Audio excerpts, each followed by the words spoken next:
Hey everybody, welcome to episode 21 of Pealed Back's LiveCast Conversation With.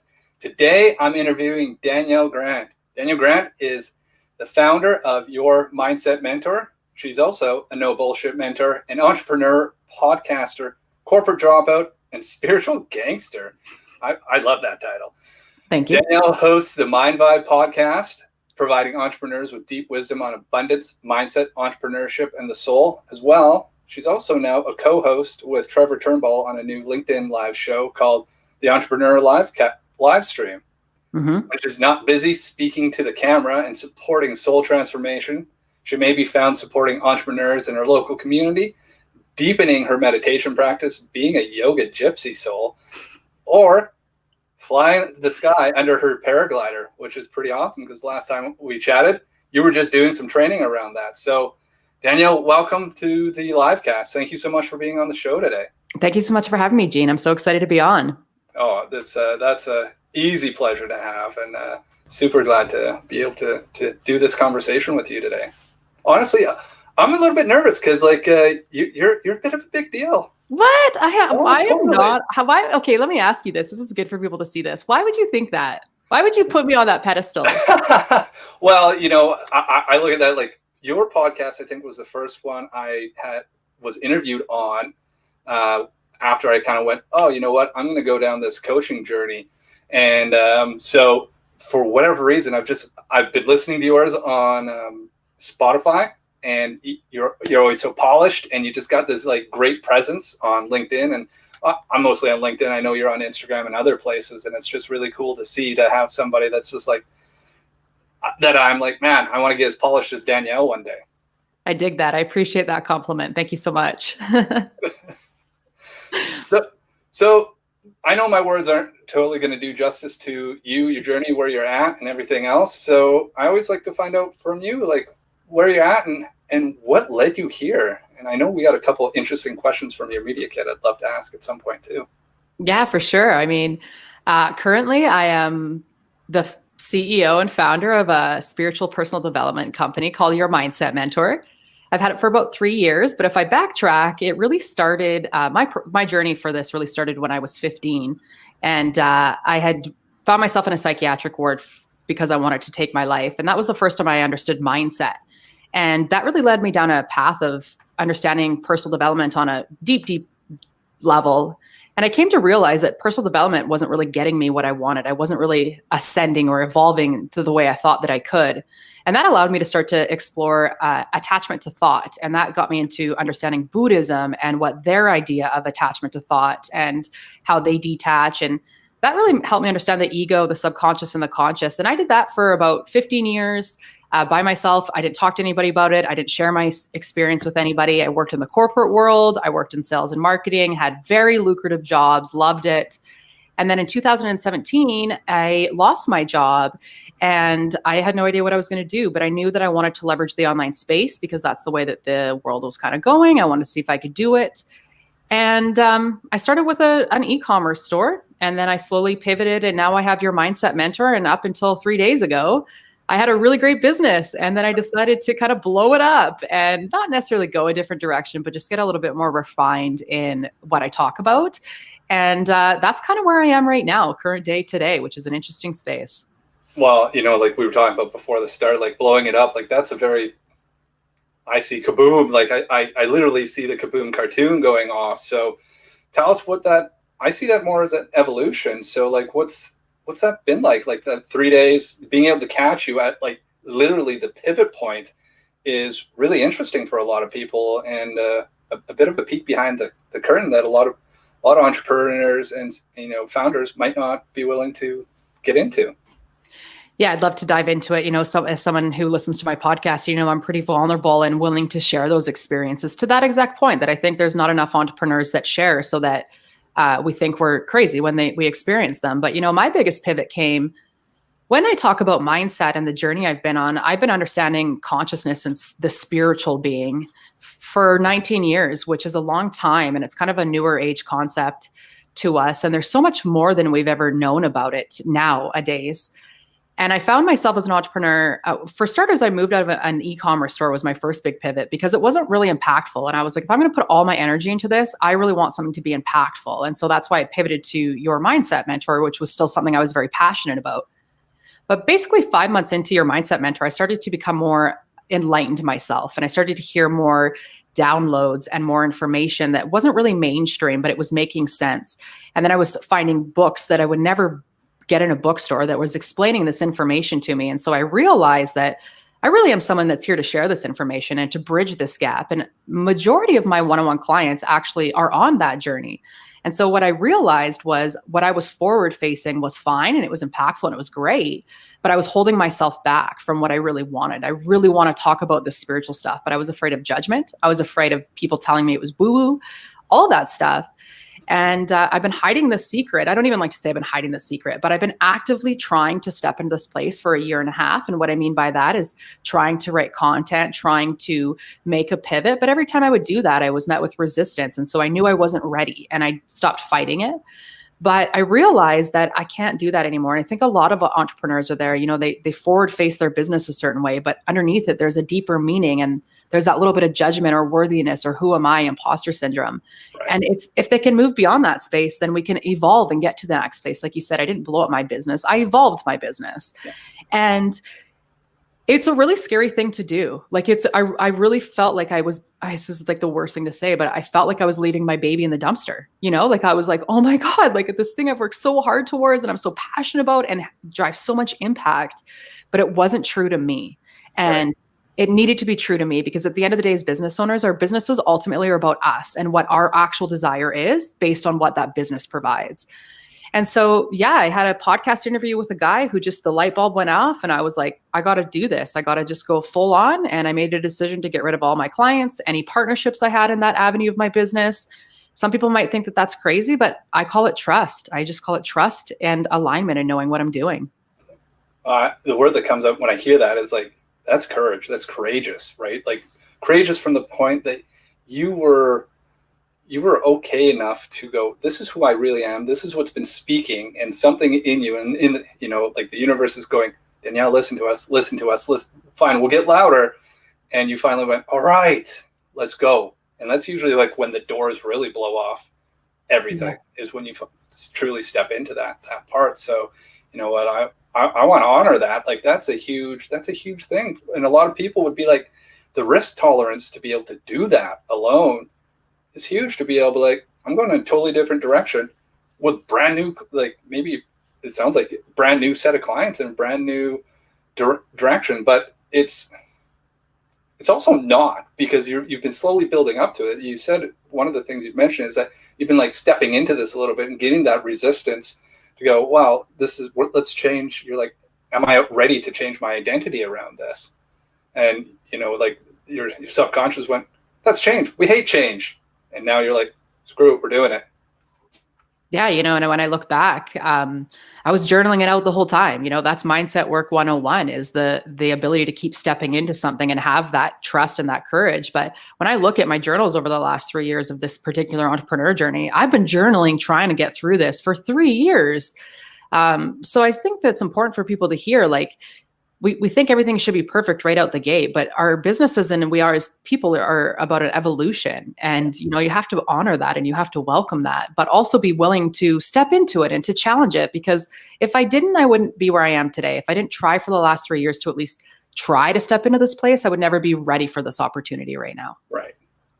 No, and I love the fact that you bring it up. Like so many people talk about an overnight success, be like, there's no such thing. That was like 5-7 years worth of like hard work and taking like a lot of hits and a lot of no's and a lot of everything else to be able to get to where they are, to all of a sudden be like, they're on your radar or they're on a lot of people's radar.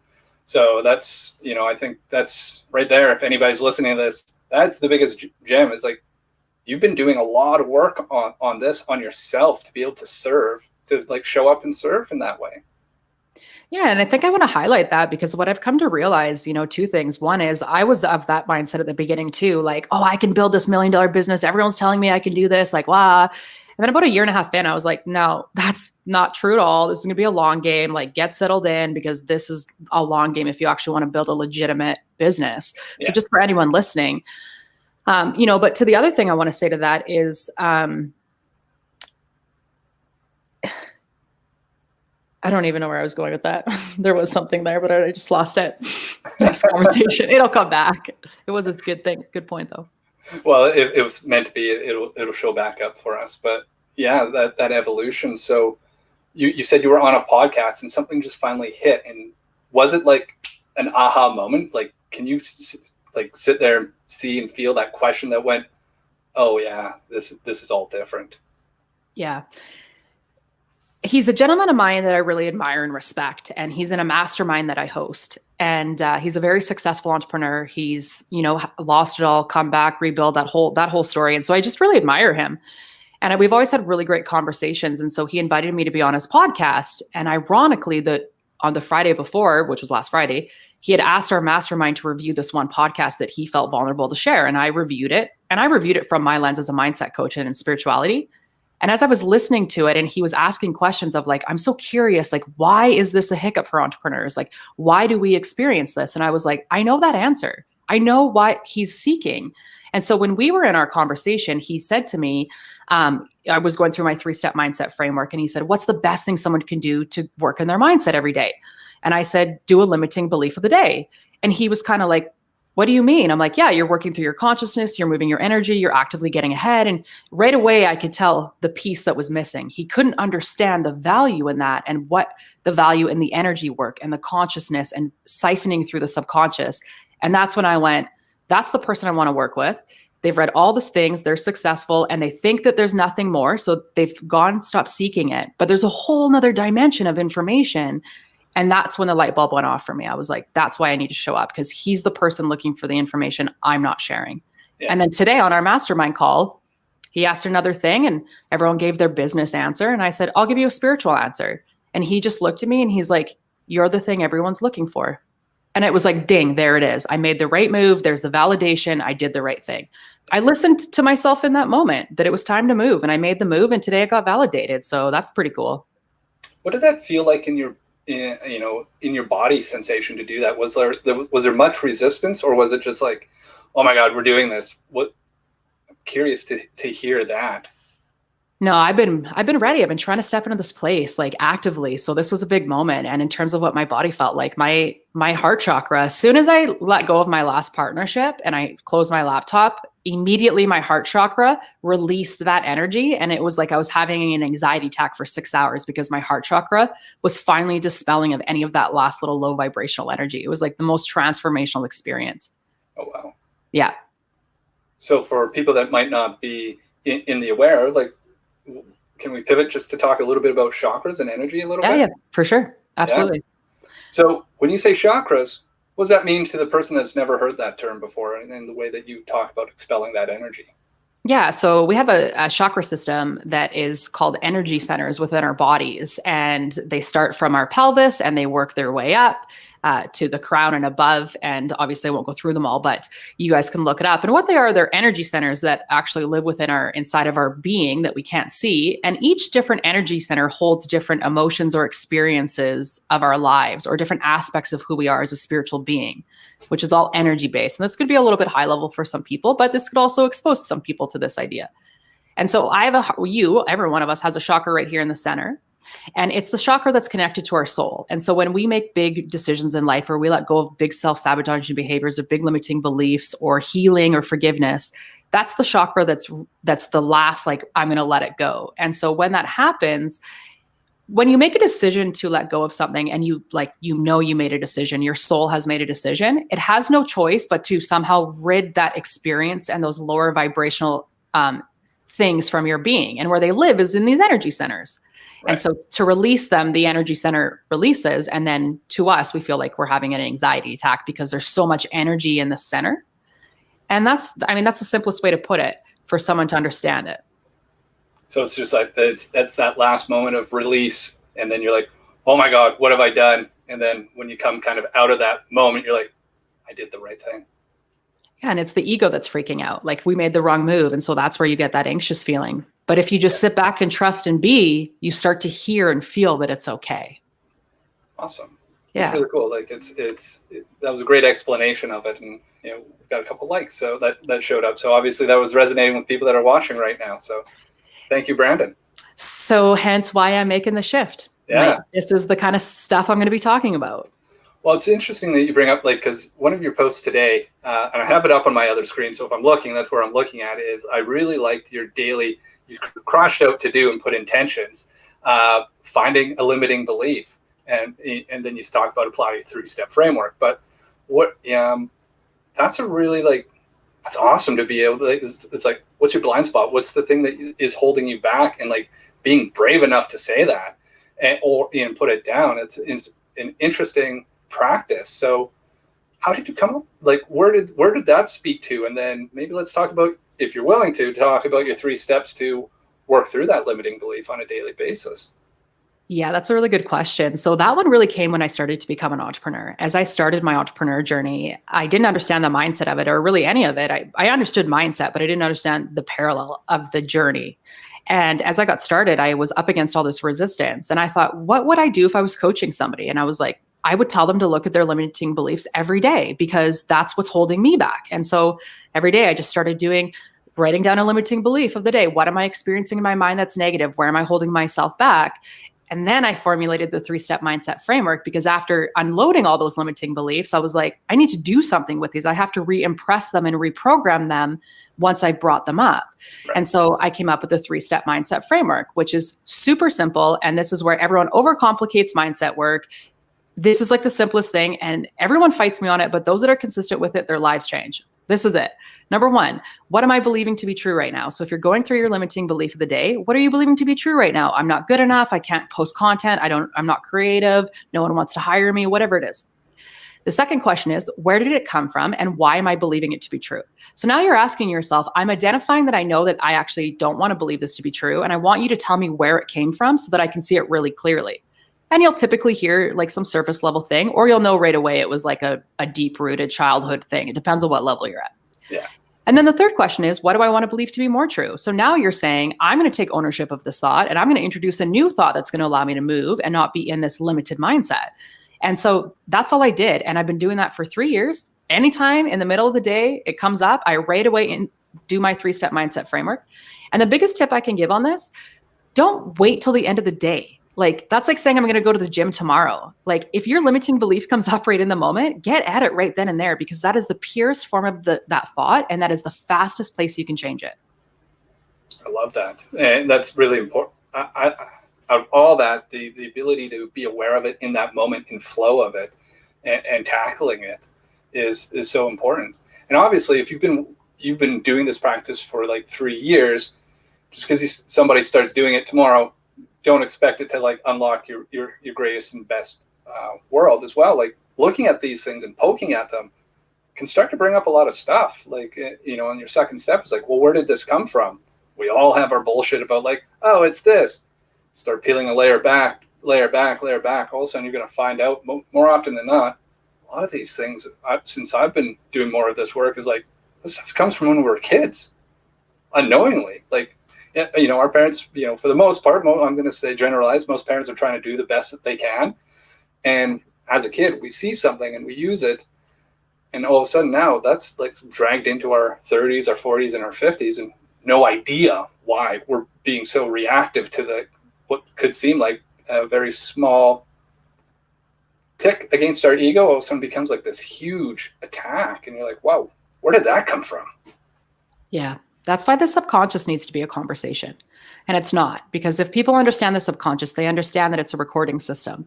They understand that every experience they've had in this lifetime and all their other lifetimes is recorded in there. And that's how we live our life, is through our subconscious. And so we all come from environments where our parents did think that they were doing the best, because they were, but they weren't very conscious parents. And that's not their fault. That's just the society that we were in, but it has impacted all of us in our subconscious minds.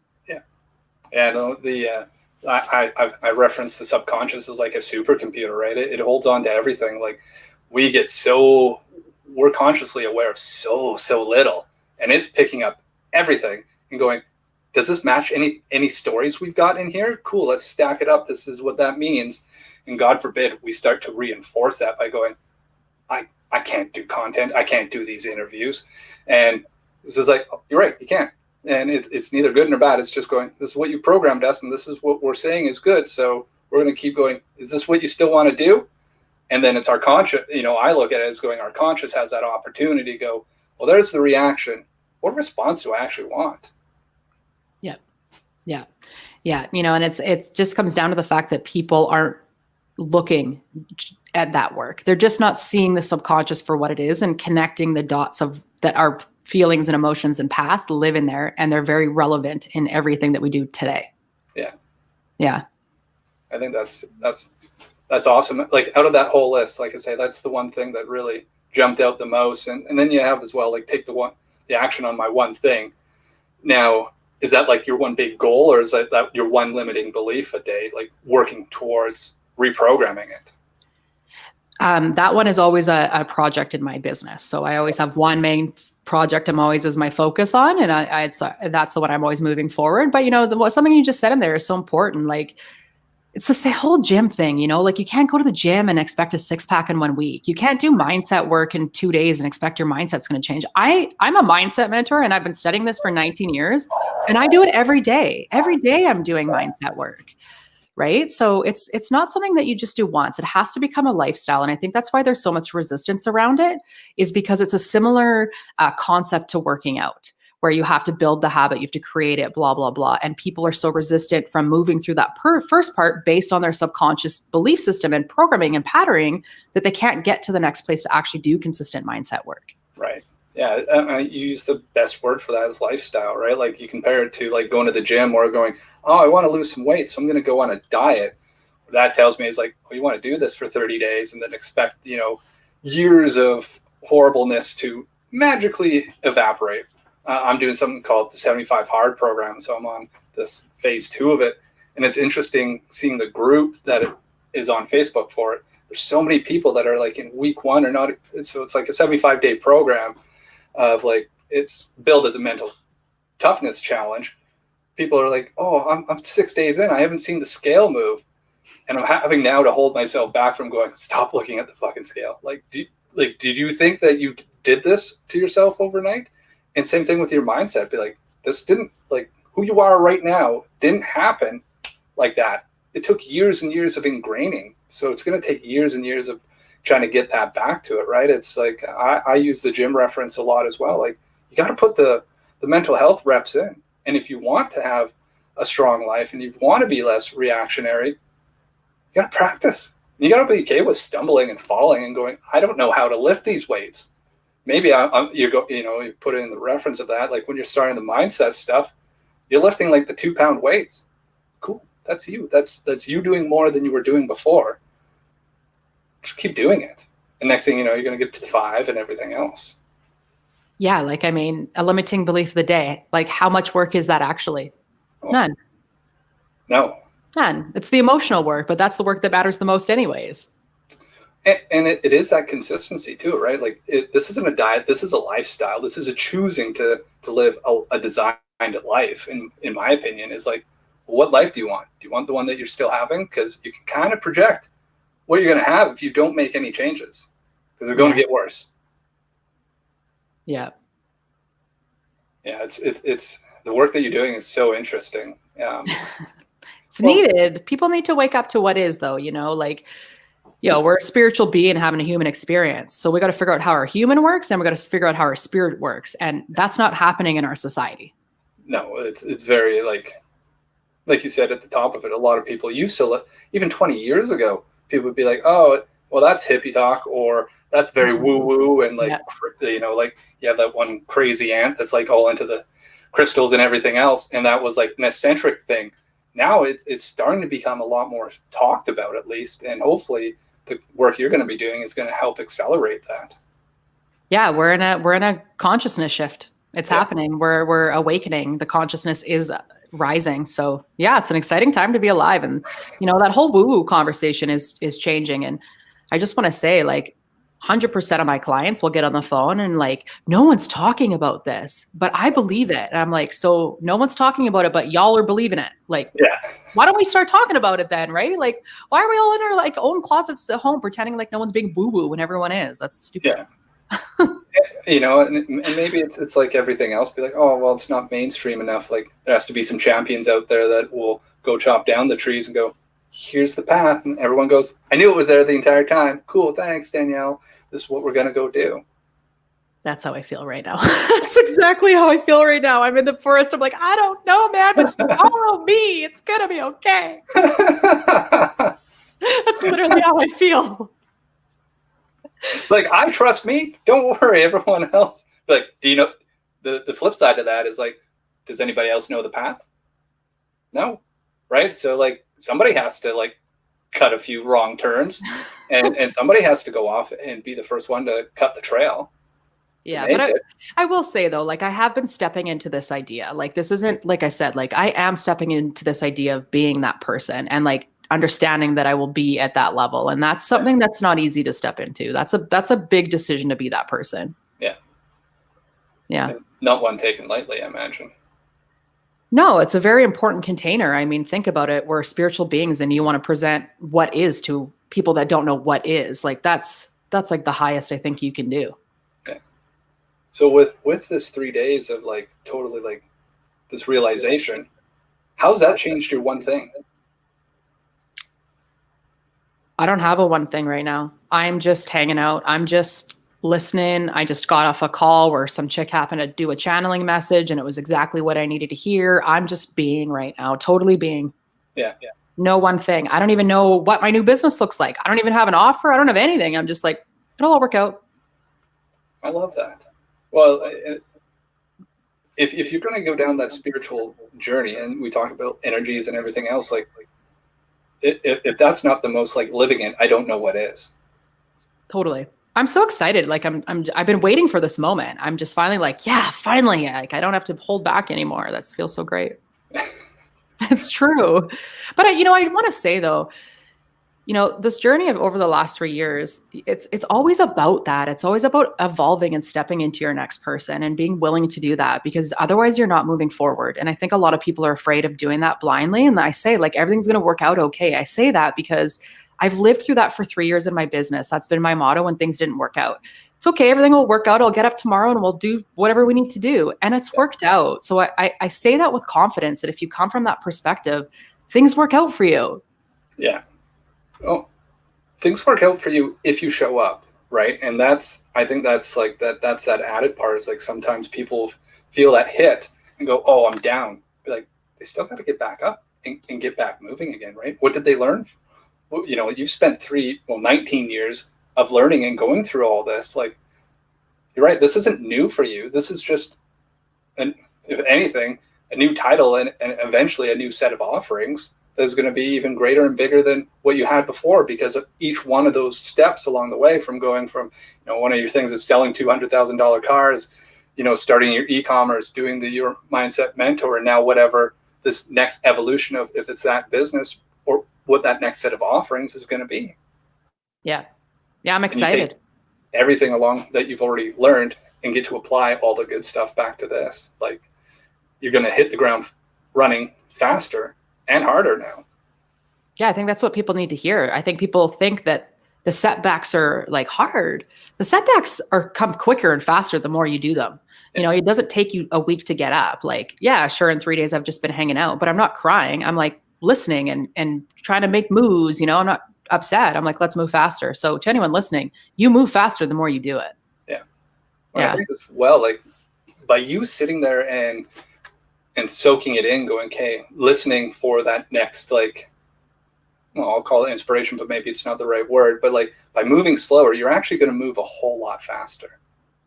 And so many people flip that around. It's like they're busy little bees just whizzing around going, why am I not progressing? So you're not actually stopping to go, where is it that I'm going?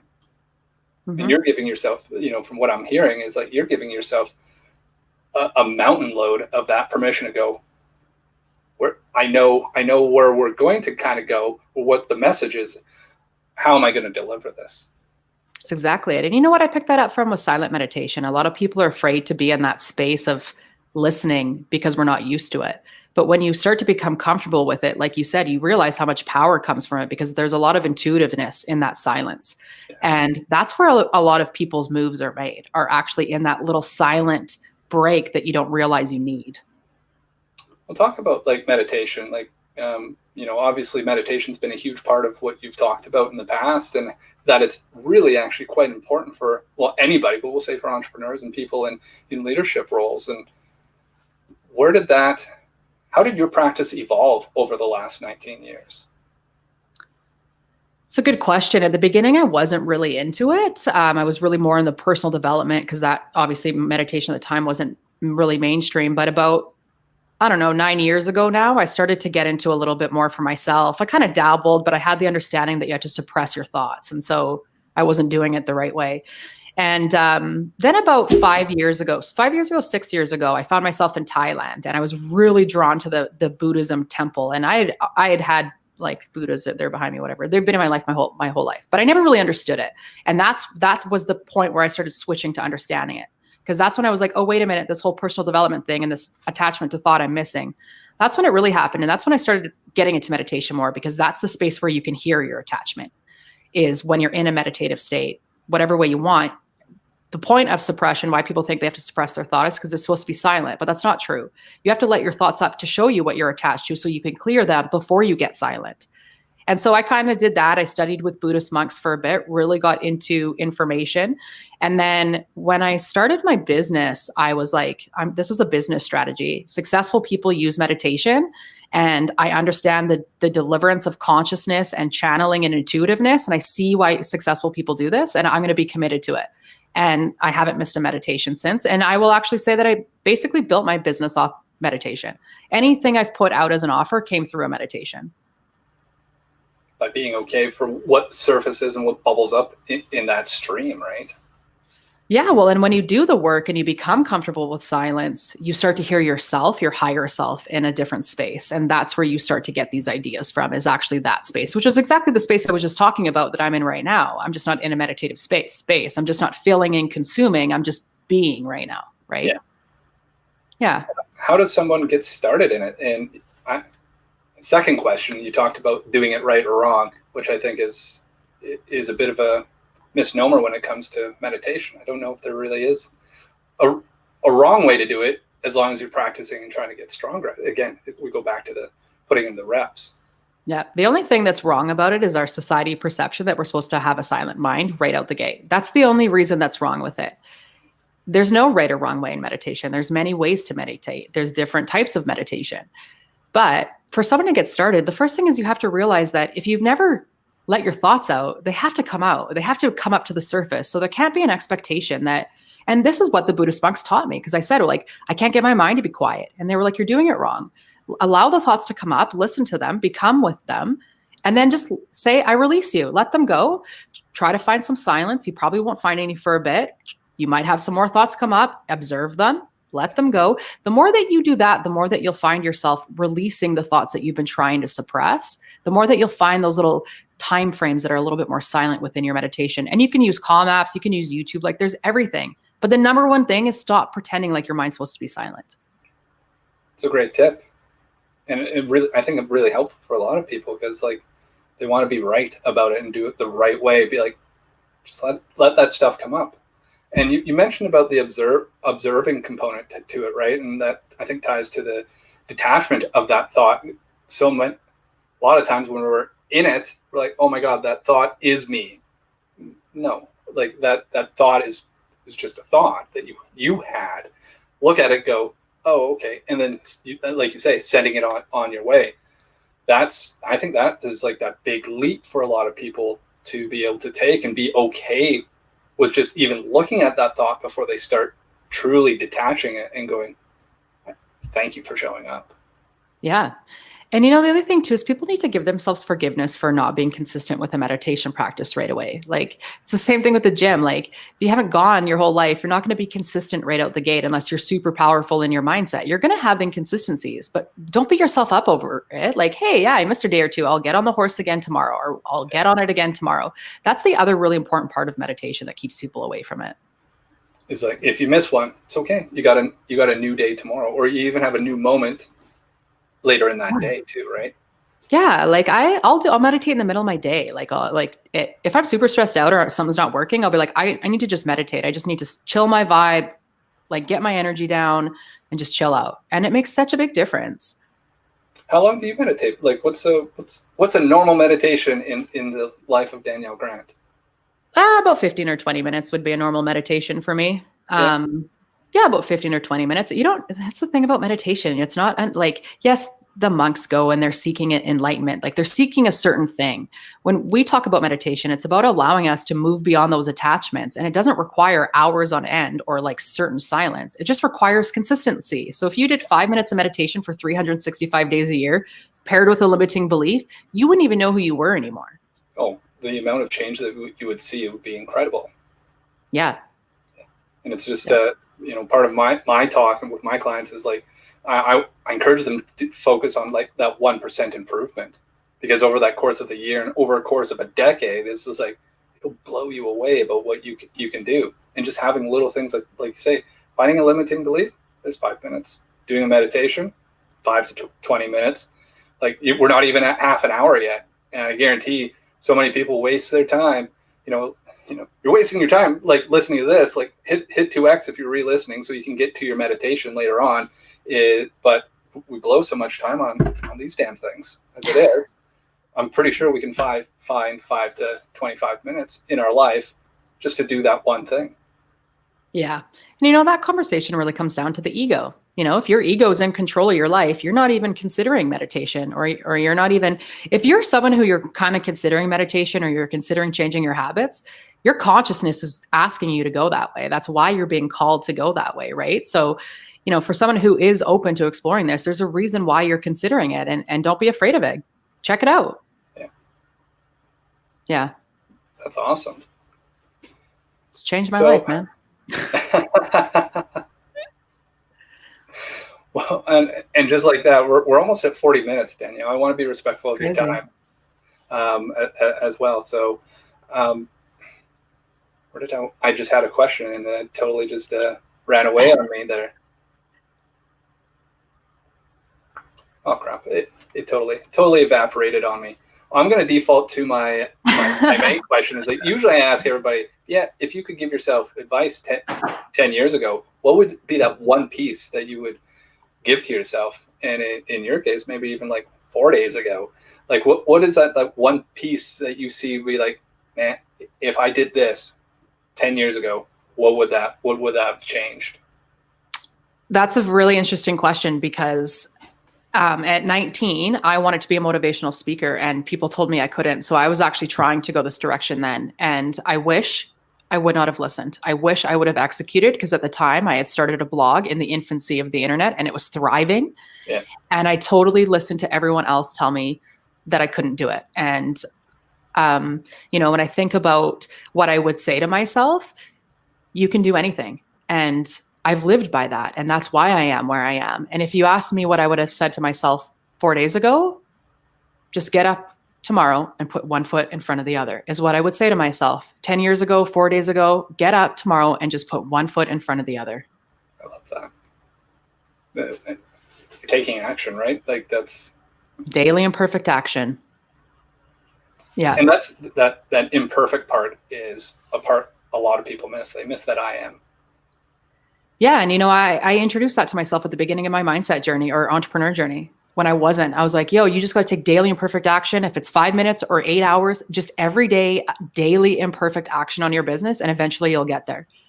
And that worked out for me. And because I was never trying to be perfect.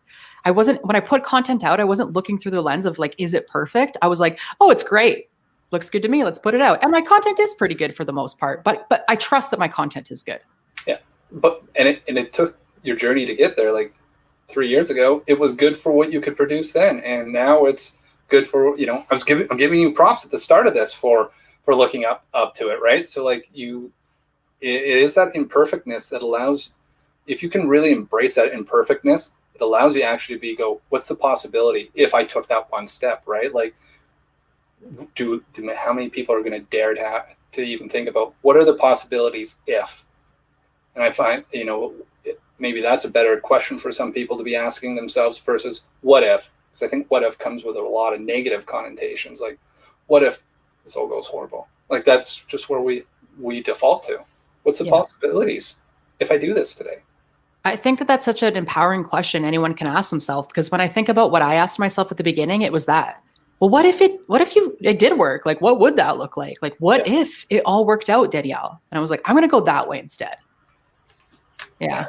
And that comes back down to that word courage and trust in yourself. Trust in going, I'm ready to see the positive. I'm ready to take the action. What if I blow up my business? What if? And like, that's a good thing, especially from where you're coming from. Like, what if I did that? Okay, let's find out, because this is what your calling is. Yeah. What if you got up every day and took that step to serving in that best way possible? Yeah. Daily imperfect action. What could you transform? Just, yeah. And like, people have this burning desire to have impact, and the only reason why they don't is because they don't get out of their own way. And I empower and encourage everybody to find that inner drive and to do it, because it's worth it. Every time. Yeah. I love it. Well, Danielle, that's kind of like the wrap of our show. I really, really enjoyed this conversation. This got super deep, and I am super, super excited to see where the rest of this goes for you for the rest of this year. It's going to be, if this is just the first 3 days, it's going to be super exciting to see what happens next and how you're showing up and how people are taking these transformations, looking at the subconscious and the spirituality component of it all. Yeah, I'm really excited. Thanks so much for having me on. This was perfect timing to be able to share this experience. So divine timing. Thank you so much. Very awesome timing. All right, everyone. Thank you very much for watching episode 21. This is LiveCast Conversation with Danielle Grant. Until next Wednesday. See you then. Bye.